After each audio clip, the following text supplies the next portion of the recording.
Oh, Bricks and Minifigs are getting screwed. Apparently their finances are not doing so hot. Maybe paying for those corrupt judges and cops is, getting a little too expensive. Today, the Bricks and Minifigs situation takes a crazy turn because we have some really insightful documents to take a look at today, and they basically, I think, disprove Bricks and Minifigs' entire lawsuit, like their purpose for it and everything. Oh yeah, they have to pay Ben. They owe Ben money now. They owe him a good chunk of money, but that's not the end of it. They still had to pay the Mansell family, and they had to pay the fine to the government when they get busted for the illegal crap they did. Like submitting a false report. Thing like that. And other From the things. beginning of this lawsuit, Bricks and Minifigs has been suing Reckless Ben, claiming that he destroyed their business and potentially cost them millions. But today, we're going to see their own government-mandated financial documents. These are documents they had no choice but to publish. And basically a subpoena. It's a subpoena. the numbers tell a completely different story than what they're trying to argue in court. And they prove that their business was already collapsing long before Ben posted a single video. But before we get into this, I want to credit the barbecue counselor on YouTube. He's a practicing California attorney with over 15 years of federal court litigation experience. He analyzed these documents, and it was because of his analysis that I could better understand them as someone who isn't super familiar with the law. So go check out his video. I'll have it linked in the description below. But with that being said, let's get right into this. So first of all, what even are these documents? These are called a legal document that U.S. franchisor must provide to prospective franchisees at least 14 days before signing any agreement or paying fees mandated by the Federal Trade Commission, FTC. It includes 23 standardized items outlining the brand's histories. Franchise disclosure documents, or FDDs. Every franchise company in America is legally required by the FTC to publish these every year, and they're required to be given to every potential franchisee before they sign anything, so the franchisees can be well informed on their decision and if they want to go forward and become a franchisee for Bricks and Minifigs. And these are publicly available to anyone, so I have the links for all the documents I'm going to discuss today and more in the description, so I actually have resources for you guys if you want to check these out by yourself. But with that being said, these are publicly available, so they're not leaked information by any means. But getting into these documents, we have some absolutely wild stuff to look at. First of all, I want to go over the government forced warning that is in these documents. So right at the top of Bricks and Minifigs 2025 franchise disclosure document, the government forced them to publish this exact statement. It says, the franchisor's financial condition, as reflected in its financial statements, calls into question the franchisor's financial ability to provide services and support you. So think about what I just said there. That is basically the government forcing Bricks and Minifigs to warn every single person considering buying a franchise that Bricks and Minifigs' finances are so bad they might not even be able to support them. And this is look at that. I mean, so are you surprised? This guy is not a good businessman. Not Asman, but Amon. He's a pretty shitty business person. Like, he's good at screwing people over, but he's a pretty shitty business owner. His father was a good business owner. His father basically started the company and stuff, but then like his son or the current CEO is the one that stole the company from his father. He did it through some legal means, like just like stabbing his dad in the back, right? So when someone that's specialized in stealing is not going to be specialized in finances or business, right? So I think it's best that he should have just stuck to stealing, and he should have just sold the business after he stole the business from his dad. Just some professional's opinion or anything. This is a legally mandated government disclosure, which is honestly insane. So every person who signed a Bricks and Minifigs franchise agreement recently has been warned about this before they signed. But let's get into the balance sheet, the financials themselves, because they are very telling. First of all, the total current assets, at least as of 2025, right, were 3.7. Dude, they got like 300 locations. How the hell are they down under? They're down bad. Oh my gosh. What a shitty business owner. $7 million. Their total liabilities were $5.4 million. So their liabilities exceed their assets by over 1.7. You see, this is why accounting is bullshit, right? Remember, like the net worth of the company is released, right? When they were trying to sue, was it Patreon? Everyone was talking about like how much Patreon is worth. Patreon is worth 800 million, and then they said that Brick and Minifigs was worth 200 million. Like people were saying that Patreon is basically 4 times bigger than Bricks and Minifigs. But you can clearly see right here, right? They are not worth $200 million. Very clearly. Million, which is obviously not good for them. And the total stockholders' equity of Bricks and Minifigs, so the actual value of the company to its owners, is negative $621,000. So less than zero. That's obviously horrible. Not good at all. And they have about $1 million of cash on hand. That's literally it. And in the balance sheet, it says there's $2.7 million listed as deferred revenue, which sounds good at first, but it isn't. It's money collected from franchisees for services that Bricks and Minifigs hasn't delivered yet, which makes it a liability, not an asset. So that's $2.7 million in services Bricks and Minifigs has not provided yet, or at least as of the time of this document. And they had $1 million in gift card liability. So that is $1 million of gift cards that were purchased, but not used to, buy inventory from Bricks and Minifigs. Oh my god. So they sold gift cards and then no one still used it yet. That means that they are spending more money than they are making. They're pretty much borrowing money at this point, right? Things yet. So I don't know what the number is now in 2026, but in 2025, there were $1 million worth of inventory basically at Bricks and Minifigs that they could lose any time to these gift cards that were already purchased. So yet again, another pretty big liability on their balance sheet. But weeding through all the different accounting terms and stuff that I'm not even really personally experienced with by any means, there's not much left here. There's a company that has almost no real liquid assets. But continuing on, this is what happens when you let a thief run your company. It gets a lot worse. If you look at the income statement, they have been losing money every year. So in 2025, their total revenue was $13 million, over $13 million, which of course sounds pretty good on the surface, but their gross profit after their cost of goods was $9.6 million, and their operating expenses were $9.7 million. So that completely wipes out every dollar of gross profit they had in 2025. So their net income for 2025 was negative $66,914, and every year since 2021, they have lost money. And here's where it gets interesting. It's not like Bricks and Minifigs is failing in all fronts. Since the McNeffs took over in, I believe, 2018, their revenue has grown 26 times since that takeover. In the past, how many years is that? 8 years, but they somehow lost money every year while revenue grew 26 times. Right. Accounting techniques. A lot of you guys don't know, but a lot of companies use this accounting technique where the accountant straight up lie on the revenue report. Just straight up lie, right? And then there is some argument for how much you can lie, right?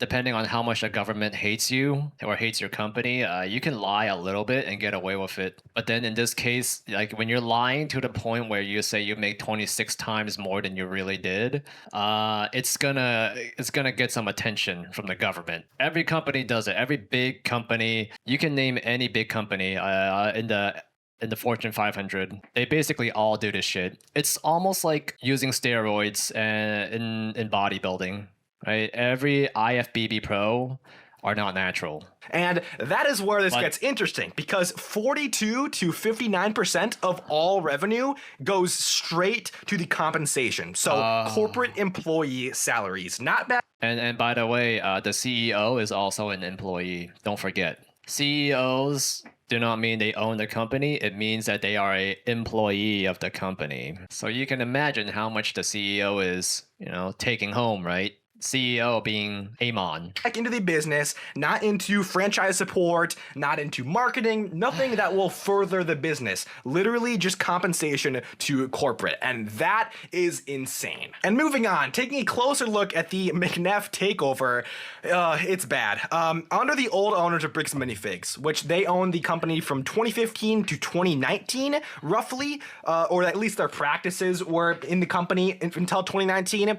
The company was profitable every single year from 2015 to 2019. In 2018, the McNeffs took over. In 2019, they were still profitable even after the McNeffs took over. Because of that transition period, it takes time for, new ownership of the company to really affect its profits and everything like that. In 2020, the company's profit starts declining. And then 2021 onwards, it is significantly unprofitable every single. It means he failed. He failed as a business owner, right? He fucking failed. And the guy's a master thief. Not Master Chief, Master Thief. Year, without exception. And the thieves don't do well in sales business, peaked in 2023, especially at a high level. $600,000 average revenue per store. But every year since 2023, that number has been declining, and stores have been performing worse year over year on average. And as if that wasn't enough, company equity nosedived starting around 2022 and went negative. Like we discussed earlier, it's like negative $600,000 plus as of 2025. So the pattern here is undeniable. As soon as the McNeffs took over and their policy, their management, how they're running the company was set into motion, it ruined a profitable company. It lost money every year after, they actually took over the company, and what they were doing had an effect on the profits and the revenue and everything like that. And I'll discuss more about what I think is happening here with the McNeffs, but moving on, this is another crucial detail. The lawyer spending. This is crazy. The lawyer fees. I know some lawyers, basic level lawyers, that would charge $200 an hour. All right, that's like lawyers for people like me or for you. They some of the good ones charge 200. Well, I wouldn't argue they're the good ones, but like the okay ones charge 200 an hour, and then the ones that defended like major celebrities like P. Diddy or the football player, what's his name, OJ Simpson, those guys cost thousands. All right, thousands. And now you want a corporate lawyer, same. The average ones cost thousands, and if they want a good one, I don't even know the price of that, but I know it's more than thousands. So under the old owners in 2015, there was around $27,000 per year being spent on professional fees.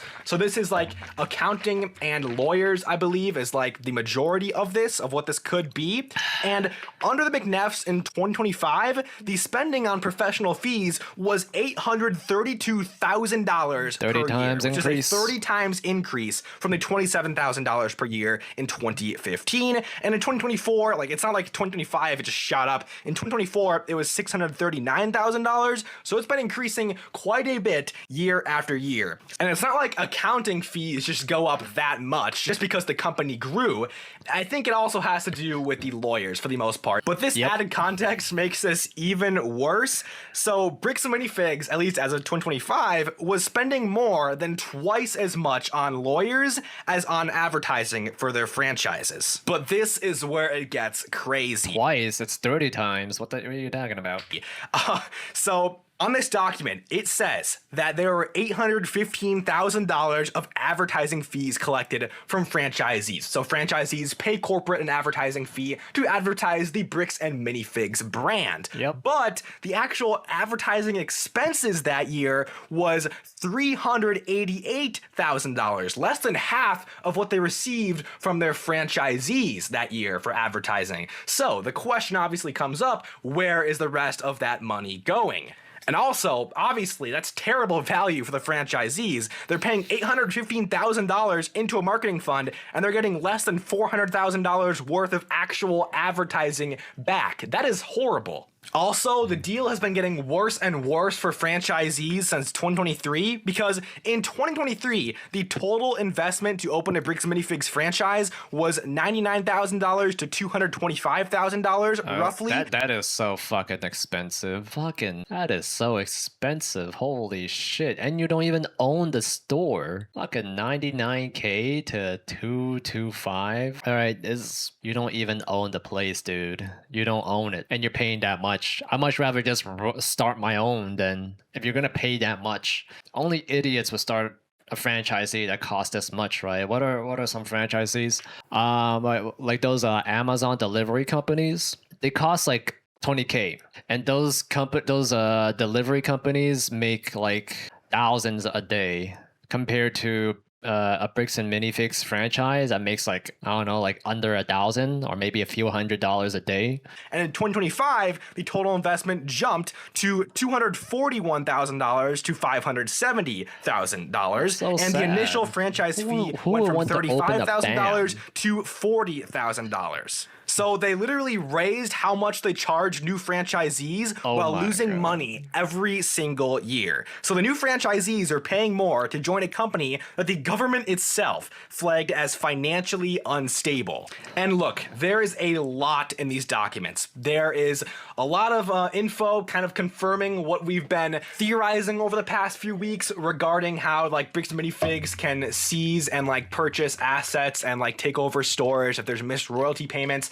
All that is in here, and you can take a look for yourself because it is a lot of information to get into in one video. Perhaps I'll make a second video. But with that being said, what does this actually mean for the Reckless Ben lawsuit? Like I mentioned at the beginning, this definitely hurts their case. They're trying to claim that Ben caused significant damages of millions of dollars from his videos, from his content, from his expose, from his investigations, all of that. But it's going to be really hard to argue that when you have a company that is already pretty far in the red. Now, the burning question, what I want to get into this entire video that I kind of alluded to is what is actually happening here? Are, the McNeff brothers, are they just really incompetent business owners? Are they Yes. just stupid? They That's just don't one of know the what they're reason. doing. They're losing money every year and they're just crazy.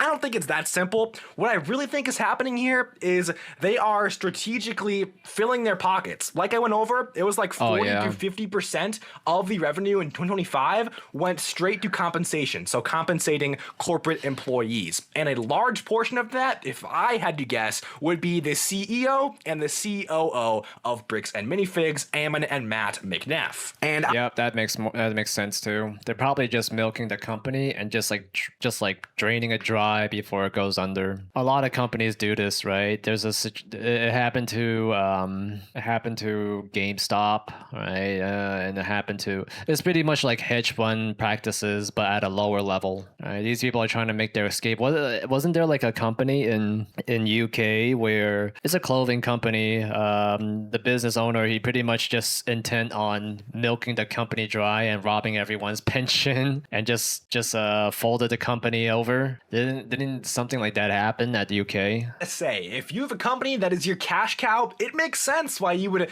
do your best to personally do all these interviews and try to damage control public perception of your company in this whole controversy, especially if it is lining your pockets full of cash, like I believe it is for Ammon and Matt. But this really shows the disaster. I feel like CEOs should be jailed for this. They could just take money out the company, right? And let's say there's like pension programs and everything like that in the company, like these deals that they made with their employees. It should be criminal. It should be prison time for stealing their money. It's theft. It's straight up theft. But then it's legalized theft, apparently. Disastrous state of the company's financials, because it has no doubt gotten worse in 2026. Mind you, again, this was 2025 before all the controversy. 2026, it has no doubt gotten a lot worse. I mean, we heard that there were reports of different stores going down 25, 30, 35% in revenue.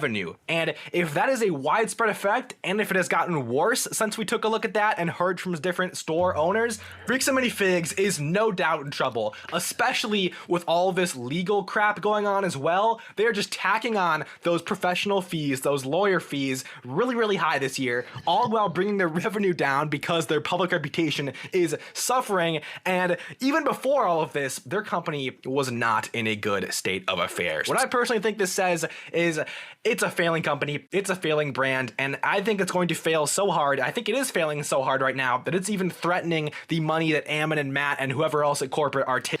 No, I think they're gonna be fine. To be honest, I think nothing's bad's gonna happen to them because they got what they wanted. They just want to milk as much money off the company, right? And let's be real, like realistically, nothing's gonna happen to them. Nothing major. Like these CEO thieves or these executive thieves, they usually get away with stealing money from the company. Yeah, you like to think that embezzlement has some kind of punishment, right?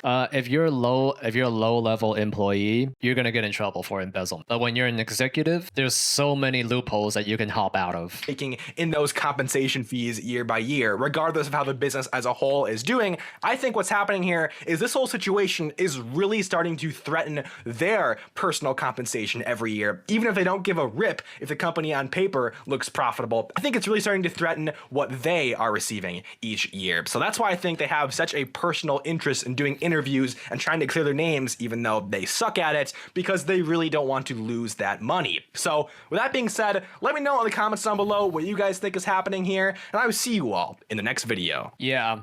I don't know why anyone would want to open a franchisee with bricks and minifigs. It just seems like such a bad idea in general. It costs way more than those Amazon delivery franchises. It costs more than McDonald's, I think, and it costs more than opening your own Chipotle. I think you have way more financial success running a Chipotle than Legos. Realistically, not that many people are going to buy Legos. Like, at least in this day and age, right? Legos are expensive. You don't make any money unless you sell those high ticket Lego sets. That's like 500 plus. Not that many people are Lego collectors anymore, right? And it's not like it's Pokemon cards where you could like it's just like the inventory is way more. I mean, sorry, the finances just severely outweigh the inventory, right? Like a little card that takes this little space versus a Lego set that takes up like a shoebox, at least a shoebox amount of space, right? It just doesn't make sense financially. The profit margin or the profit potential is super small, and I don't think I don't think there's a bricks and minifigs in my city where I live at. It's just such an out the way company, and you can buy these Lego sets online on eBay. It's super easy. It's just I don't know anyone that buys expensive Lego sets personally, right? I know a lot of people that buy